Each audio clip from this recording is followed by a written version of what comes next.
अपने लास्ट में नदी पढ़ी थी गंभीर। कहने का मतलब अपन बंगाल की खाड़ी के अपवा तंत्र के बारे में पढ़ चुके थे। एक नदी और आती है जिसे बंगाल की खाड़ी के अपवा तंत्र में भी शामिल किया जाता है और 2013 में आंतरिक अपवा की नदी घोषित कर दिया। बोली ऊपर कमरों धरो। देखिएगा, अपने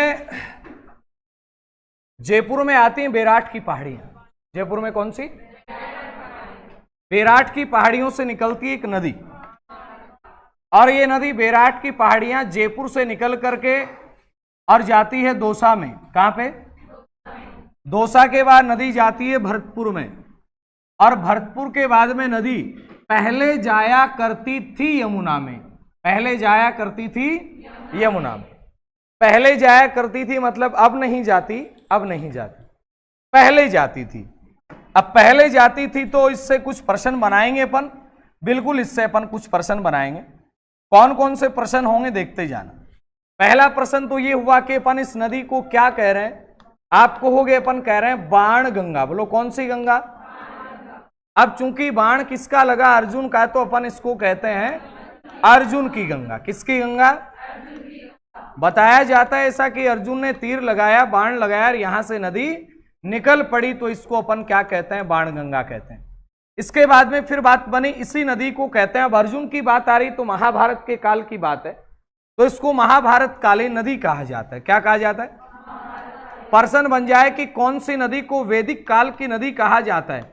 आपका उत्तर बनेगा वैदिक काल की नदी कहा जाता है घग्गर नदी को। किसे कहता है? वो सरस्वती नदी है, वैदिक काल की नदी है, द्वेषवती नदी है, राजस्थान का शोक उसे कहते हैं, और ये नदी महाभारत के काल की है। पहले ये नदी जाया करती थी यमुना में। पहले किस में जाया करती थी? यमुना में जाया करती थी।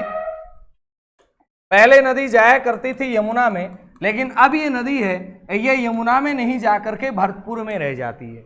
पहले जाती थी, अब नहीं जाती है, मतलब इसने अपने पहले वाले स्वरूप को खो दिया। कटी फटी नदी बन गई है, इसलिए इस नदी को कहते हैं रुंडित नदी। बोलो कौन सी नदी कहते हैं? इन चारों में से कोई भी प्रश्न आ जाए आप तैयार रहें, क्योंकि चारों ही महत्वपूर्ण हैं। कौन सी नदी को अर्जुन की गंगा कहा जाता है?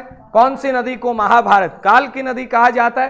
कौन सी नदी को अपन रुंडित नदी कह रहे हैं? कौन सी नदी को ताला नदी कह रहे हैं? तो आपका उत्तर आएगा बाणगंगा को। अब प्रश्न बनेगा कि बाणगंगा का उद्गम होता कहां से? आप कहेंगे बेराट की पहाड़ियों से। बेराट की पहाड़ी है कहां पे? तो जयपुर के अंदर है। बेराट की पहाड़ी कहां पे? जयपुर में। आगे जैसे ही ये नदी जाती है तो इस नदी के ऊपर यहां पे जयपुर में एक बांध बना हुआ है। जयपुर में इस नदी पे क्या बना हुआ है? एक बांध। और जयपुर में जो बांध बना है उस बांध का नाम आता है जमुआ रामगढ़ बांध। बोलो कौन सा? यानी जमुआ रामगढ़ बांध कौन सी नदी पे बना हुआ है? आप कहेंगे ये बना हुआ है कौन सी नदी पे? बाण गंगा नदी पे। जमुआ रामगढ़ कहां पे है? जयपुर के अंदर है। जमुआ रामगढ़ कहां पे? जयपुर में। इसके बाद जैसे ही चलते हैं, एक बांध दौसा में बना हुआ है। दौसा में बना हुआ है माधो सागर बांध। बोलो कौन सा? और माधो सागर बांध दौसा में कौन सी नदी पे? बाणगंगा नदी पे। कौन सी नदी पे? इसके बाद फिर आगे चलते हैं तो एक भरतपुर में बांध बना हुआ है जिसका नाम आता है अजान बांध। क्या नाम आता है? ये भी कौन सी नदी पे? तो आप कहेंगे बाणगंगा नदी पे। बाणगंगा नदी का उद्गम कहां से होता है? तो आप कहेंगे बेराट की पहाड़ियों से। समापन कहां पे हो रहा है? पहले होता था यमुना में, अब ये भरतपुर में जाकर के नदी विलुप्त हो जाती है। अब भरतपुर में विलुप्त हो जाती, इसका मतलब ये बंगाल की खाड़ी में तो नहीं जा रही अपने जल को। इसका मतलब आप कहेंगे 2013 में इस नदी को क्या कर दिया गया?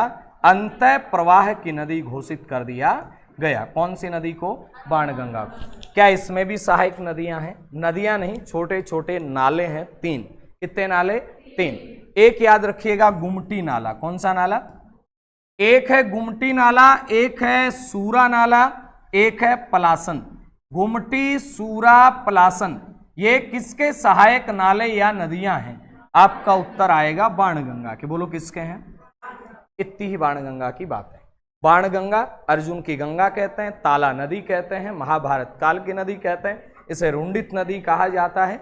बैराट की पहाड़ी जयपुर से निकलती है, जयपुर के बाद में दौसा में, दौसा के बाद भरतपुर में, भरतपुर के बाद में नदी चली जाती थी यूपी में, लेकिन अब नहीं जाती है, इसीलिए अपन इसको रुंडित नदी कह रहे हैं। इसके सहायक नदियों में गुमटी नाला, सूरा नाला और पलासी।